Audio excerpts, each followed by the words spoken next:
भागवत गीता अध्याय 2 श्लोक 2। श्री भगवान ने कहा, हे अर्जुन, तुम्हारे मन में यह कल्मश आया कैसे? यह उस मनुष्य के लिए तनिक भी अनुकूल नहीं है जो जीवन के मूल्य को जानता हो। इससे उच्च लोक की नहीं अपितु अपयश की प्राप्ति होती है। श्री कृष्ण तथा भगवान अभिन्न हैं, इसलिए श्री कृष्ण को संपूर्ण गीता में भगवान ही कहा गया है। भगवान परम सत्य की पराकाष्ठा हैं। परम सत्य का बोध ज्ञान की 3 अवस्थाओं में होता है।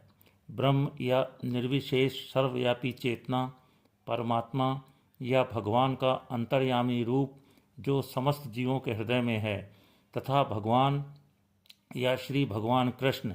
श्रीमद् भागवत में परम सत्य की यह धारणा इस प्रकार बताई गई है। परम सत्य का ज्ञाता परम सत्य का अनुभव ज्ञान की 3 अवस्थाओं में करता है,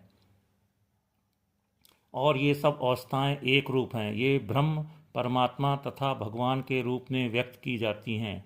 इन 3 दिव्य पक्षों को सूर्य के दृष्टांत द्वारा समझाया जा सकता है, क्योंकि उसके भी 3 भिन्न भिन्न पक्ष होते हैं, यथा धूप, सूर्य की सतह तथा सूर्यलोक स्वयं।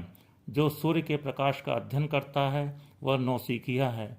जो सूर्य की सतह को समझता है वह कुछ आगे बढ़ा हुआ होता है, और जो सूर्यलोक में प्रवेश कर सकता है वह उच्चतम ज्ञानी है। जो नौसिखिया सूर्य प्रकाश, उसकी विश्वव्याप्ति तथा उसकी निर्विशेष प्रकृति के अखंड तेज के ज्ञान से ही तुष्ट हो जाता है, वह उस व्यक्ति के समान है जो परम सत्य के ब्रह्म रूप को ही समझ सकता है।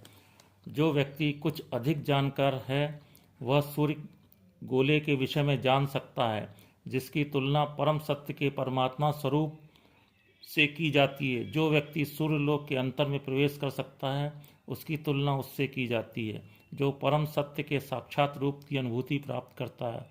अतः जिन भक्तों ने परम सत्य के भगवान स्वरूप का साक्षात्कार किया वे सर्वोच्च आध्यात्मवादी हैं। यद्यपि परम सत्य के अध्ययन में रत सारे विद्यार्थी एक ही विषय के अध्ययन में लगे हुए हैं। सूर्य का प्रकाश, सूर्य का गोला तथा सूर्य लोक की भीतरी बातें, इन तीनों को एक दूसरे से विलग नहीं किया जा सकता। फिर भी तीनों अवस्थाओं के अध्येता एक ही श्रेणी के नहीं होते।